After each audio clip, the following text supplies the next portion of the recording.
सकाळी एका महिला प्रवाशांचा 70 ते 75,000 किमतीचा मोबाईल घड्याळ आज या ठिकाणी हरवलं होतं. आमच्या एका प्रामाणिक रिक्षा चालकाचं नाव काय, रवी पाटील याला हे घड्याळ मिळालं होतं आणि त्यांनी तशी सूचना आमच्या संघटनेला केली होती. आज संध्याकाळी पुन्हा एकदा ज्यांचं घड्याळ हरवलं होतं ते या ठिकाणी आले, त्यांनी चौकशी केली. त्यावेळी त्यांना आम्ही सांगितलं बाबा तुमचं घड्याळ सुरक्षित आहे. आणि आज आमचे ट्रॅफिकचे अधिकारी, रिक्षा चालक संघटनेचे सर्व पदाधिकारी यांच्यासमोर आज हे घड्याळ आम्ही त्यांना परत दिलेलं आहे. रिक्षा चालक संघटना ही एक प्रामाणिक संघटना आहे.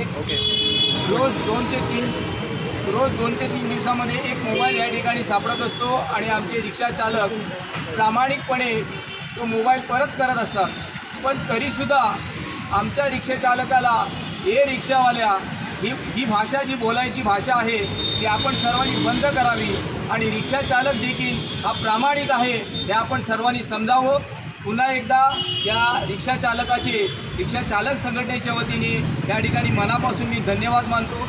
आणि ताई आपण देखील 2 शब्द या ठिकाणी यावेळी बोला. मी सकाळपासून खूप वरीड होती. ॲक्च्युली मी सुनतो वॉच कंपनीमध्ये टेक्निस्ट आहे.